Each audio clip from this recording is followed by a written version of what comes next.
Baik, saya akan langsung ke Kang Acep. Apa yang Anda lihat dari pidato politik Bu Megawati pada saat pembukaan Rakernas? Kalau kita mengutip beberapa kali tadi ya, sangat tegas dan kuat sekali, jelas sekali arahannya bahwa nggak boleh yang bermanuver. Kalau yang bermanuver silakan out atau saya pecat gitu jelas ya. Ya, oke. Saya sebenarnya dibantu oleh tadi beberapa kata dari Mas Bima tentang ekspresi dan substansi ya. Dan kalau saya perhatikan dari keseluruhan pidato ini, saya nonton ya seluruh pidato Pak Bu Mega ini, maka sebetulnya inti dari ekspresi dan substansi itu ada pada potongan ini, itu ya. Jadi potongan yang viral itu. Jadi jeli juga ini yang memviralkannya ya. Bagian ini ya yang dipiralkan. Nah, kalau kita lihat secara keseluruhan pidato ini, kan sebetulnya loncat-loncat ya, Ibu Mega itu loncat-loncat pidatonya, bahkan banyak kalimat yang tidak gramatikal. Saya sendiri sering kebingungan mengikuti pidato itu. Tapi pada bagian ini tiba-tiba beliau naik dan dengan ekspresi yang begitu menunjukkan kemarahan. Saya sendiri sebetulnya tidak ingin menyebut ini marah ya. Saya ingin menyebut ini gelisah gitu ya, atau kemarahan yang anak-anak kegelisahan. Pasti ada pemicunya dong. Ya, jadi ekspresi ini kalau dalam semiotika dia merefer ke konten ya, yang disebut oleh Mas Bima tadi sebagai substansi. Kontennya pasti ada sesuatu yang memicu itu ya. Kalau kita ikuti berita media dari tahun yang lalu, sebetulnya yang disindir Ibu Mega dengan 3 kata sebetulnya ya. Yang penting dari potongan itu ada 3 kata. Pertama adalah manuver, ya. Kemudian yang kedua adalah koalisi, yang ketiga adalah calon presiden, ya. Dan kata calon presiden, mencalonkan presiden ini, itu sehingga saya cuma 1 atau 2 kali disebut, tapi ini yang paling ditekankan. Jadi seolah-olah seluruh pidato Bu Mega itu fokus ke situ. Jadi ada yang bermanuver untuk mencalonkan diri jadi presiden. Ya kan begitu ya. Dan kita tahu sebetulnya, semua orang tahu ya, kalau kita baca dari 2001 saja ya, siapa itu, sindirannya kemana. Jadi sebetulnya jelas gitu ya ininya. Tadi dikatakan bahwa Mas Bima bahwa ini juga sebagai ketua umum partai, Ibu Mega tentu juga menasihati pada keseluruhan semua kader. Ya. Tapi fokusnya kemana sebetulnya? Ya, fokusnya kemana? Jadi sasaran utama dan sasaran katalisatornya jelas di situ. Utamanya kemana gitu ya? Mbak Anggi mungkin nanti akan menyebutkan siapa itu. Menurut saya sangat jelas ya. Jadi pidato ini eksplisit. Kemudian yang satu lagi tanda yang mengarah ke situ adalah Ibu Mega meskipun ada teks itu tidak membaca teks itu. Ya. Banyak improvisasi ya. Ya, teks itu tidak dibaca. Hingga dalam beberapa hal sering agak keluar ya jauh, bahkan tadi ada viral juga kita lihat di medsos tentang ucapan Mbak Mega tentang tukang bakso itu ya. Nah ini bagian itu. Saya mengira ada 2 kemungkinan mengapa Bu Mega melakukan ini. Yang pertama mungkin karena beliau sudah sepuh ya, sehingga banyak yang lepas dari ingatannya. Atau yang kedua memang itu disengaja ya. Tujuannya apa kalau untuk disengaja untuk tidak membaca. Saya cenderung bahwa ini memang disengaja oleh Bu Mega untuk tidak membaca teks itu ya. Saya yakin bahwa Ibu Mega ini adalah politisi senior yang sudah punya makan asam garam di dalam perpolitikan. Jadi bagian-bagian lain dari pidatonya itu sebetulnya menurut saya adalah katalisator untuk mencoba membungkus membungkus bagian penting yang ingin dia tonjokkan, gitu kan? Nah, bagian pentingnya itu adalah yang viral itu. Yang bermanuver tadi, yang capres dan lain-lain. Makanya yang lain-lainnya kan banyak humor dan seterusnya. Menurut saya ini adalah bagian dari kecanggihan Ibu Mega di dalam itu ya, di dalam menyampaikan itu. Sebenarnya intinya itu, kan katanya tema dari Rakernas yang beberapa kali disebut itu adalah tentang petani ya, ketahanan pangan dan lain-lain. Tapi kok lepas itu sama sekali gitu loh. Itu konteksnya nggak ke sana begitu ya. Berarti lepas. Jadi itu saja yang kemudian ditonjok itu. Dan kemana arahnya? Ya sekali lagi kita tahu kemana arahnya. Meskipun secara umum tapi fokusnya saya kira itu ya. Untuk satu kader yang sangat menonjol dalam ini. Seharusnya saya ingin lanjutkan. Seharusnya ini logika ya, ini bukan logika politik ya, ini logika mungkin logika akademik atau logika semiotik. Ketika seorang kader ada yang melirik tadi dalam bahasa Mas Bima dari pihak lain, kan mestinya bangga dong, gitu. Mestinya begitu. Kaderku itu berhasil loh, gitu kan dilirik. Tapi kenapa kemudian menjadi marah gitu loh ya? Nah ini yang saya sebut gelisah ya, karena ada yang lain sebetulnya. Yang menjadi jagoannya Ibu Mega benar bukan begitu itu ya? gitu loh. Ya. Mas Bima, benar karena ada jagoan yang lain, ini kader yang menonjol ini tuh malah bukannya bangga, tapi malah gelisah. Penguatan terhadap sistem pelembagaan kepartean dalam demokrasi kita. Bahwa terkait dengan Pilpres adalah partai politik yang perorangan yang diusung oleh partai politik. Dan bagaimana proses pelembagaan demokrasi lewat partai politik ini tidak hal yang mudah untuk membuat partai nasional, kalau kita partai nasional yang kuat untuk menyangga negara nasional ini butuh adanya proses politik internal yang tadi saya katakan bahwa ekspresi itu menunjukkan bagaimana Ibu tidak hanya sebagai ketua umum tapi juga seorang pimpinan yang mempunyai intuisi politik. Dalam situasi sekarang ini memang ada sesuatu hal yang cenderung kalau tidak secepat ditangani akan berdampak pada eksistensi partai itu sendiri. Ada kegelisahan itu ya, saya betul, ya. Tapi gini, nggak etis ya. Siapa yang namanya Ganjar misalnya disebut oleh partai lain, ya kan? Di dalam proses kita melihat fungsi partai politik adalah salah satunya adalah proses internalisasi, kaderisasi, rekrutmen pemimpin. Begitu saja tanpa ada suatu hal yang menyentuh pada dinamika di internal partai dengan anggaran dasar partai menyebut misalnya gitu kan. Sesama partai politik misalnya. Ya kalau itu relawan saya masih bisa paham.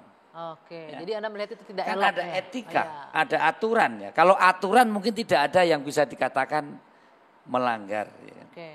Tetapi tadi saya katakan Ibu tunjukkan sebagai ketegasannya sebagai ketua umum, ya ekspresinya tapi jelas. Tadi Mas Bima, kenapa nggak bangga nih kader kita dilirik partai lain gitu, malah jadi lebih hati-hati ini apa bukan benar karena ada jagoannya yang bangga lain dan gitu. Tidak bangga. Ya, ini adalah masalah interrelasi, hubungan relasi antar partai politik ya. Dalam membangun satu sistem demokrasi yang penting kita saling jaga sehingga fungsi partai politik itu nanti jelas setiap orang, setiap kader masuk partai politik itu dengan dasar prasyarat tujuan yang seperti apa. Begitu. Oke, saya mau kembali dari komunikasi politiknya seperti apa melihat dari pidato Mbak Mega tadi yang kita lihat bersama. Kemudian menyinggung sedikit Mas Bima menyebutkan ini ada etika yang dilanggar antara komunikasi antara partai politik dengan menyebutkan kader partai lain di dalam pencalonan. Iya, ini kan kecuali ada komunikasi lebih dulu ya. Ini kayak jadi nyolong ini aja sebenarnya gitu ya. tentang political mainstreaming. Jadi tiap-tiap partai politik yang memang berbeda. Tadi pernyataan Kang Asep menarik. Seharusnya kan sebenarnya apa yang salah sih bagi popularitas dan elektabilitas yang diperoleh oleh Ganjar itu? Apa yang salah? Lalu apa yang salah kalau Bu Mega marah? Apa yang salah itu semua terjadi dan kemudian ada partai lain yang meliriknya? Pasti ada yang salah karena Bu Mega marah gitu kan.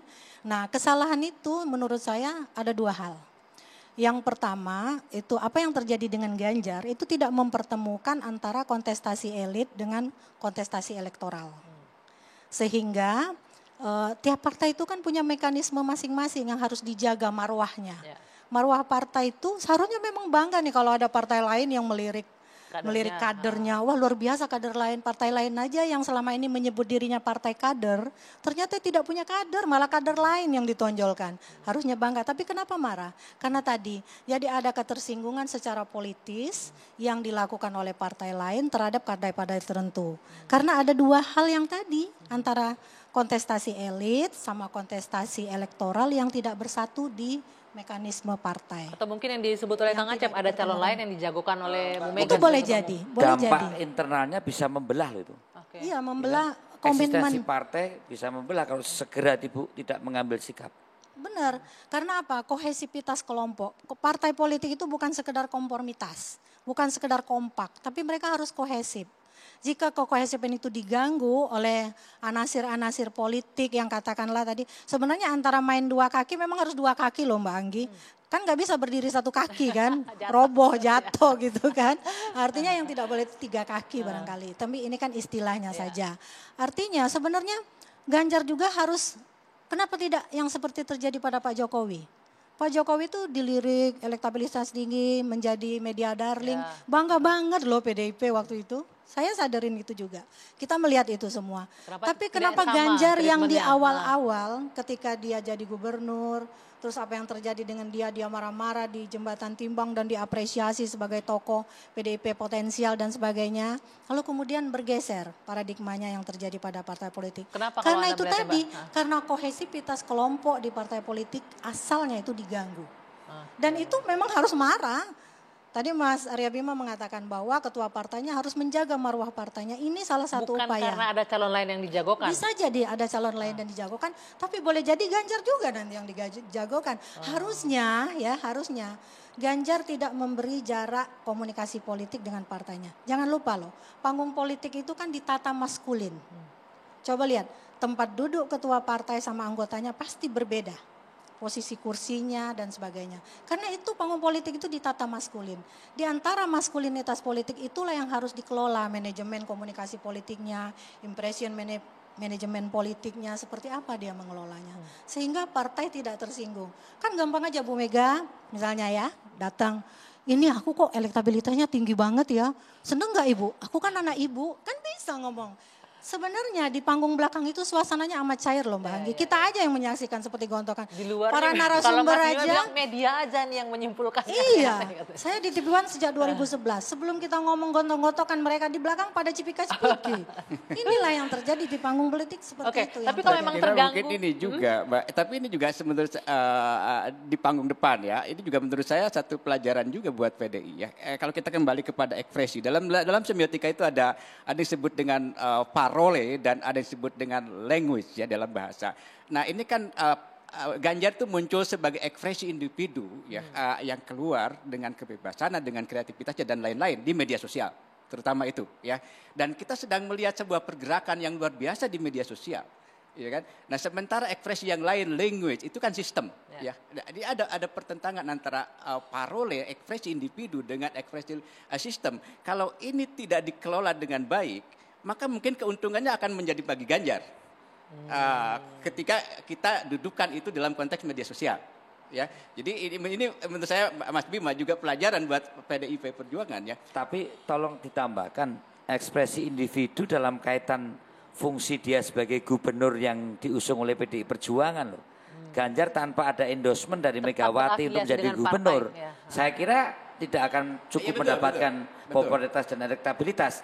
Jadi saya sedikit kritisi, tidak ansi individu Ganjar, tapi Ganjar yang menjadi gubernur dan kader partai yang di-endorse oleh ketua umum untuk sebagai itu kan di dalam kita bicara dalam lingkup sistem ya.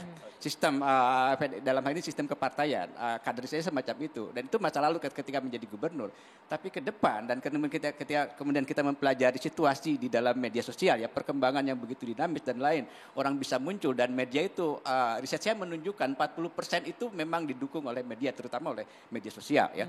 Dan ekspresi parole ini, ekspresi individu ini itu bisa mencuat. Kita tahu bahwa kalau bicara calon presiden itu selalu ke individu gitu loh, ya, bukan ke partainya bahkan nggak. Iya, partainya belakangan nanti akan mendorong. Nah, ini sebenarnya masukan ya, bagaimana PDIP harus melihat ini ya, dan dengan itu kemudian juga bagaimana mencoba dalam tanda kutip bukan memfasilitasi ya, memberikan ruang tertentu kepada Ganjar.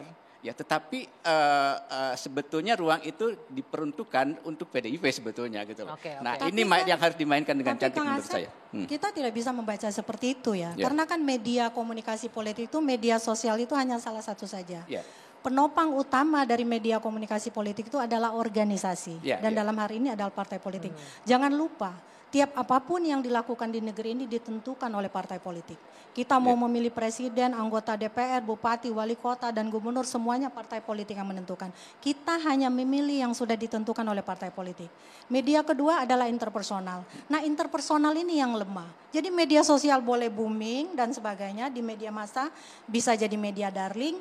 Nah, tetapi secara interpersonal dia lemah komunikasi politiknya dengan organisasi. Itu menyulitkan. Dan media keempat itu adalah kelompok kepentingan. Mas Projo itu, Ya, bagian dia itu saya yang setuju dengan ditangkap. itu, saya betul itu. Kelompok kepentingan. Tetapi Iya, bahwa kelompok. ekspresi individu itu, dia bisa menggeser language itu. Ya, dia bisa menggeser bahwa kemudian nanti partai sendiri yang akan mengesahkannya karena desakan langsung dan tidak langsung dari ekspresi individu ini. Ya, saya melihat itu ya, pengalaman kan menunjukkan itu. Maka dengan itu maka banyak partai yang tidak punya kader dia mencalonkan. Seperti juga misalnya bagaimana sosok Pak Jokowi dulu tahun 2014. Itu kan kemudian memaksa dalam tanda kutip PDIP untuk mencalonkannya. Misalnya seperti itu, ya. Atau kemudian sekarang manuvernya Nasdem, ya. Itu kan juga sama ya, mengambil sosok. Sosok itu dari mana? Dari ekspresi individu itu. Saya yakin bahwa pada akhirnya yang melegitimasi itu ya memang Tetap partai partainya. politik ya. Iya, harus. Saya kira gitu. Oke, nanti kita juga akan minta komentar dari Mas Budi Ari. Usai jeda, saat lagi kita lanjutkan di Dua Sisi.